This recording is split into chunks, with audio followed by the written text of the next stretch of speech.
you going? Ano sa palagay mo, Pipa? I'm leaving this Ana Monterreal-infested country. Bukod sa atin, sino pa pwede magtago kay Jacob? Eh, hindi kaya sila Ingrid, boss? Kay Donya na lang galit yun eh. Tsaka kay Sandra dati. Pwera na lang kung kasabwad ni Ingrid si Desmond. Saan ba nabibili yun? Mr. Season, hindi madaling makakuha ng puso. At hindi rin yun nabibili. Nilagay ko na ang pangalan ng nanay mo sa waiting list. Pang 51 siya na makakatanggap ng heart donation. Nay, gagawin ko lahat para gumaling ka.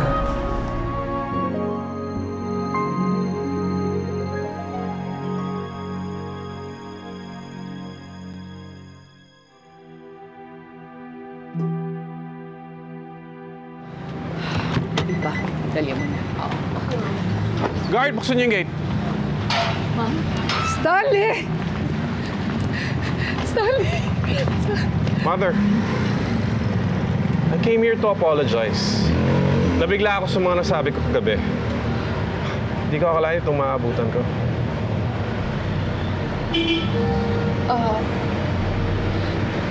I can explain. I'll explain. No, Mother. No need to explain. You do what you want. Wala na akong masasabi pa sa'yo. Nakakahiya ka. Nakakahiya kayo.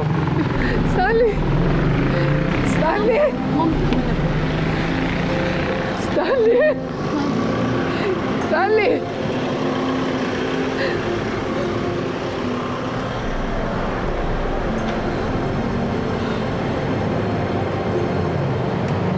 Ma'am, let's go. Baka maliit pa kayo sa flight. Let's go.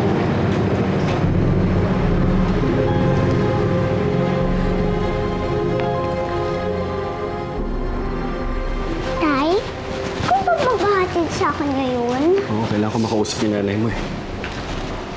Alex, hanapin mo kung saan nakatira si Desmond. Kung nasa kanya si Jacob, malamang nandula sa bahay niya yun. Okay, boss. Teka, ba't mo hinahanap si Jacob? Bubuuin mo na ba yung pamilya ni Sandra? Halika na, halika na. Hindi.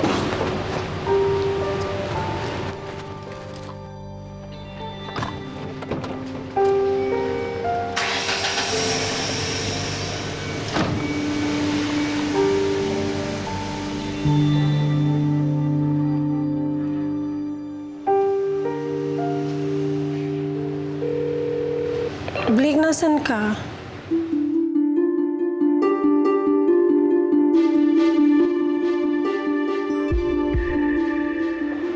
Oh, Stanley, you want anything? What's wrong? Dad, huwag na kayo pumuntang korte. Umalis kagabi si Mother kasama si Pipa. What? What do you mean? Ba't hindi mo sinabi sa akin kaagad?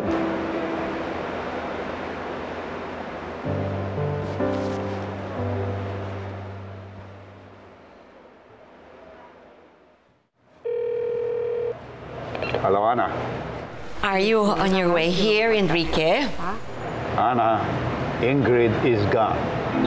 What? She escaped with Pipa last night. Ano daw yun? They left the country. Maria! Atak naman ang kamote, oh. Diyos ko, teka nga.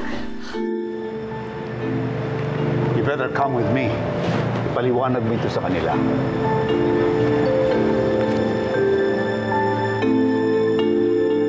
Doon ka, pagtago ka. Michelle, gawit na ako eh. Sigurado ako. Magugulat yun. Hindi. Lakasan mo pa yan. Testing mo pa. Lakasan mo nga yan. Oh. Please, tago ka. Dumating yun eh. Lakas sa akin, ha? Nay? Bakit parang kanina pa po kayo tahimik? Tsaka, kaunti lang po kinakain nyo. Wala, anak. May iniisip lang ako. Si tatay na naman po bang iniisip niyo, Nay? Nag-aalala po ba kayo sa kanya kasi di ba po siya nakakauwi? Halika nga dito.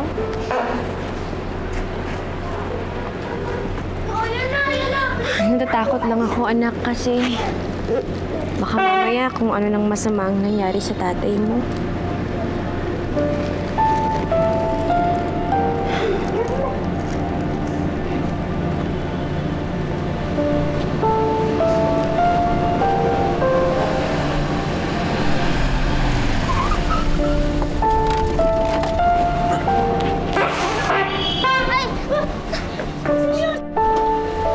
Sandra, Simeon, anong ginagawa mo dito?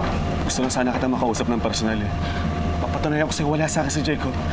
Gagawin ko lahat para mahanap siya. Yun lang, Sandra. Sana maniwala ka naman sa akin. Michelle,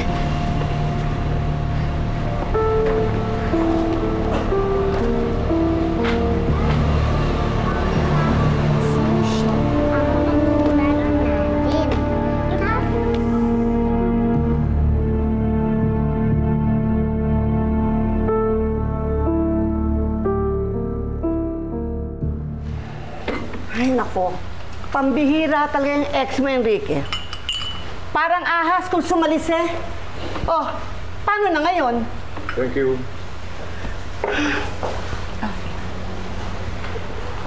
I'm so sorry. Di ko talaga nagawang pigilan siya dahil sa sobrang galit ko sa kanya. I guess deep down inside that I was hoping that gusto ko sana maniwala na hindi ko magagawang umalis? Then you're right, Stan. Ingrid? Anna, I'm back.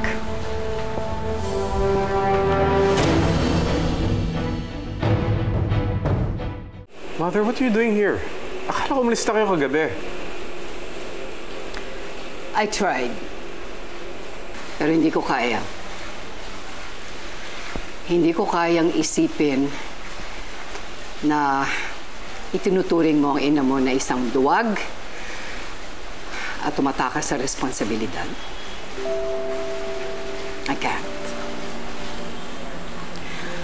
Alam mo, Stanley, kaya kong tanggapin kahit na ano. Pero wag lang na mawalan ka ng respeto sa akin. Mother.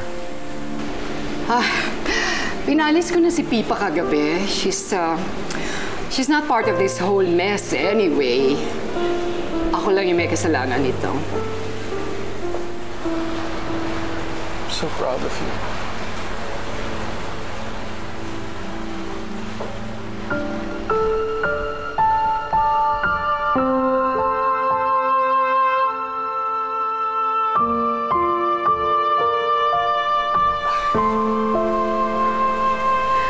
Thank you, Stanley.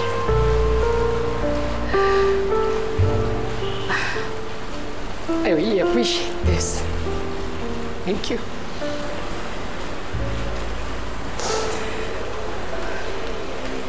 And now, Anna,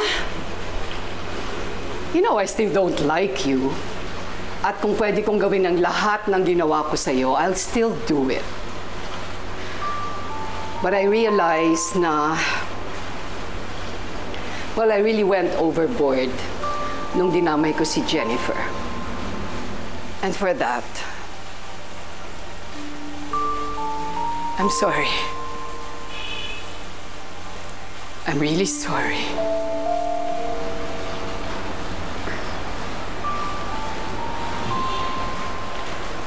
Well, Ingrid, I appreciate it more than you think.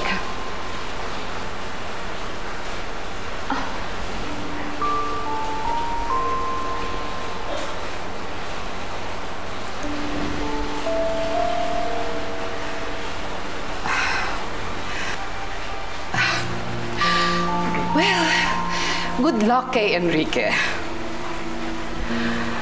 I hope you don't get tired of each other so easily.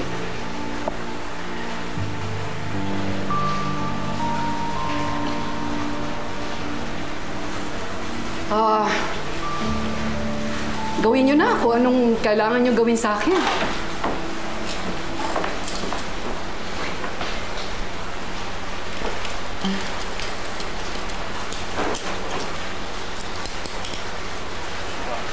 Coming with you.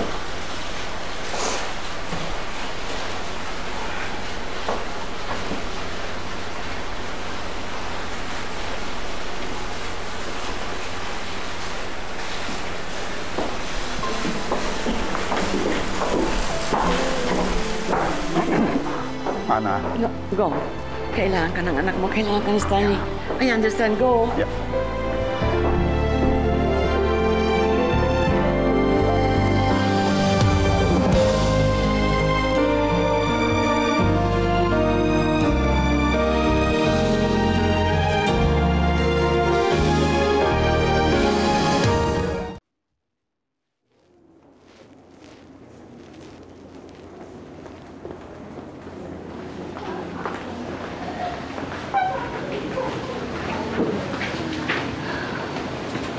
Kumusta po, Doc? How's the operation? Well, the operation is a success. Pero mahina ang nanay mo. Hindi ko masasabi kung hanggang kailan bibigay ang puso niya. Your mother needs a new heart. And soon.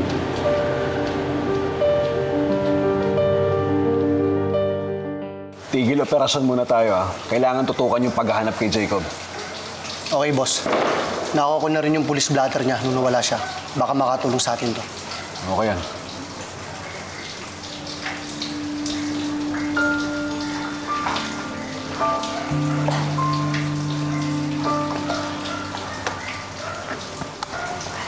Sundan mo yan.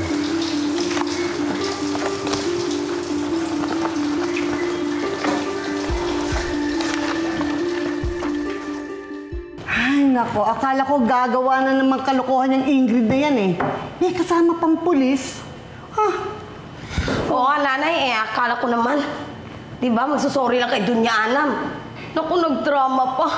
I'm sorry, Anna. I didn't mean to hurt you. Come on, Pipa. Let's bring my bag. Si Tintin talaga. Ganun din kaya. Ganun yung action niya, Diyos ko. Hindi dapat na pinagtatawanan ang mga taong gusto magbago. Hindi madaling mag-sorry at tanggapin ang pagkakamali mo. Sinabi ko na nga sa inyo eh. Dapat tularan ang pagpakumbaba ni Mrs. Ingrid Lobregat. Agree po ako, Lola Ana. Parang si tatay, nagbabago na din po siya kasi hindi po niya matanggap na siyang pinagbibintangan ni nanay na kumuha kay Tito Jacob. Michelle, hindi naman sa ganon. Pero, magsasorry po ba kayo sa kanya? Michelle, alam kong nagkamali ako na pinagbintangan ko ang tatay mo tungkol doon. Pero hanggat hindi niya napapatunayan na hindi nga nakinuha si Jacob, hindi ako hihingi ng tawad sa kanya. Michelle? Michelle, sandali! Michelle! Michelle, ano ba? Michelle! Michelle, ano ba? Ano ba nangyayari sa'yo, ha? Uwi na ako! Bakit ka ba nagkakaganyan?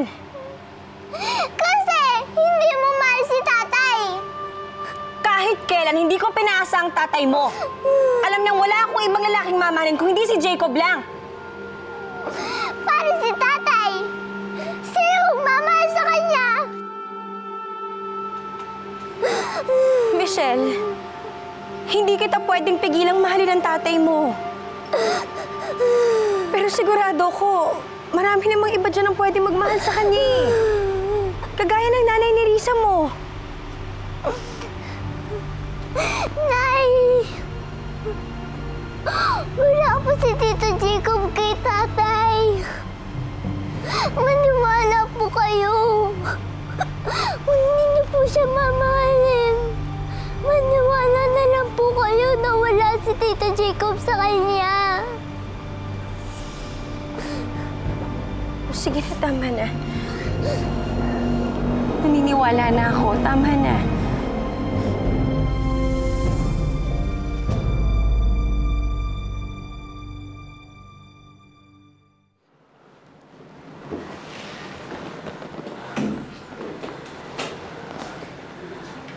Nay?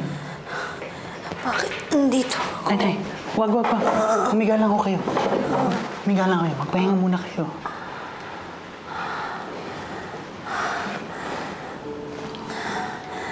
Ngayon lang may nagsabi sa akin ng ganyan. Nagsabi ho ng ano? Na magpahinga na lang ako. Salamat, anak. Baka marami ka nang nagagaso sa ospital. Pwedeng sa bahay naman ako. Nay, hindi po kayo aalis dito hanggat hindi pa po kayo magaling na magaling. Ako na pong bahala sa lahat. At isa pa, hindi ka na uuwi sa bahay mo. Sa akin ka natitira. At magpapahinga ng buong araw. Alam mo, ang gwapo-gwapo mo. Kamukha mo ang tatay mo.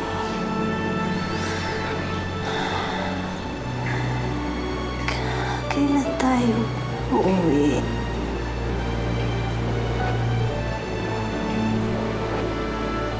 Malapit na. Malapit na.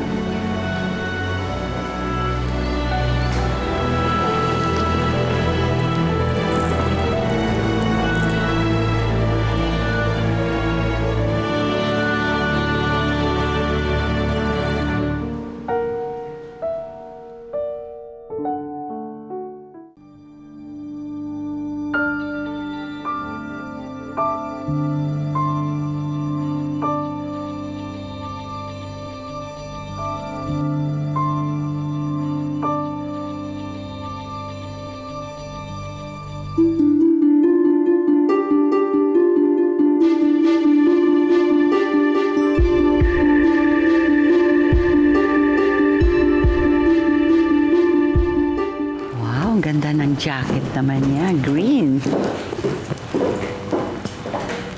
Nay, okay na po ba si Michelle? Oo, anak. Napaliwanagan ko na siya. At ikaw, Sandra? Siguro nga ho, Lola.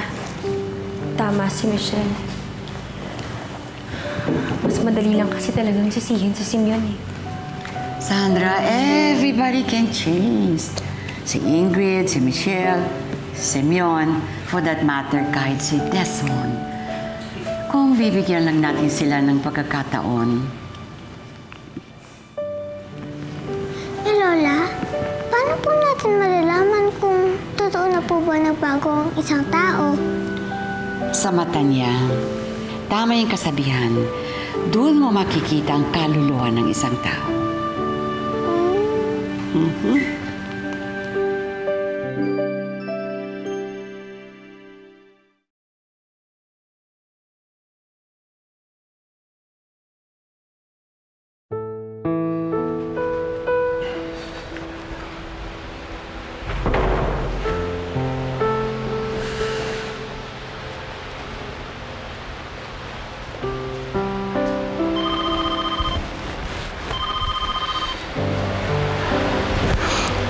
Hello, Nerissa. Biligasan ka na. Nandito na ako sa ospital. Pwede mo bang bantayan muna nanay ko? May kailangan lang akong gawin eh. Nanay mo pa to? O sige. Salamat, Nerissa. I owe you one. Boss, kamusta?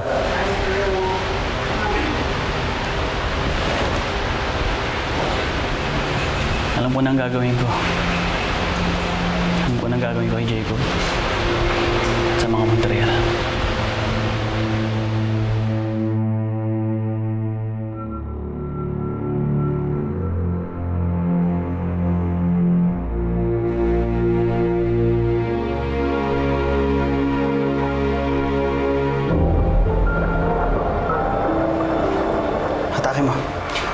Hawakin mo, Gardo. Sige. Sige.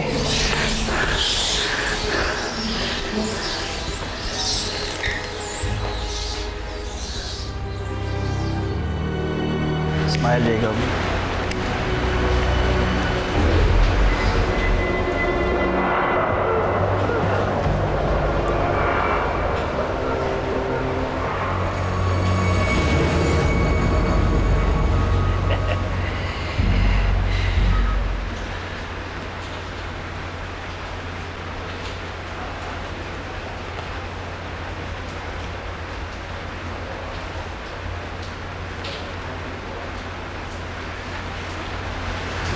Pasok mo sa loob yan.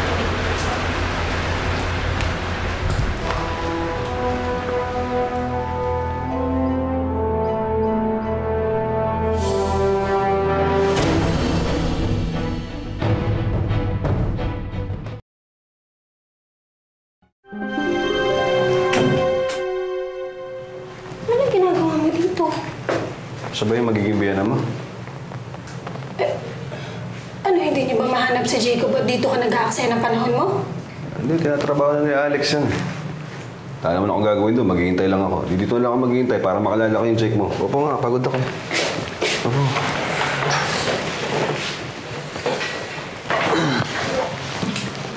Oh, ano daw sakit nito? Sa puso daw. Simeon, umalis ka na muna. Hindi ito yung tamang panahon para magkita kayo.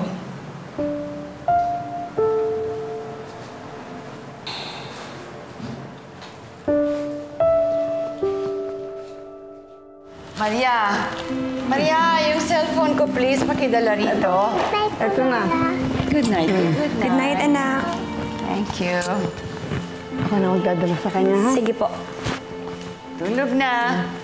Opo. Hilamos na, Jennifer, ha?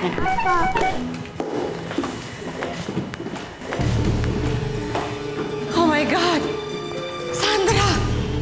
Halika. Lola, bakit? Tingnan mo. Ano yan? Jacob?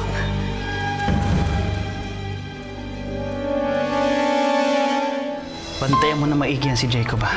Dahil pag bukas ng gabi, wala pa yung hinihintay ko. Lagot siya sa akin. Puso? As in heart? Sigurado ba kayo? Yan ang nakalagay sa message niya, oh. Eh, ano naman ang gagawin dun sa puso? Siyempre, pag nasira yung puso mo, kailangan mo ng heart transplant. Anong klase kayong mga tao? Hindi makapatay ang asawa ko, hinihingi na yung puso! Ibig sabihin yung kumuha kay Jacob, may sakit sa puso? Siguro yung mahal niya sa buhay. Michael? Nay? Sino si Kyla? Sino ba hinahanap natin dito? Si Nerissa at yung lalaki niya. May kutob ako, iisa lang si Desmond at si Blake.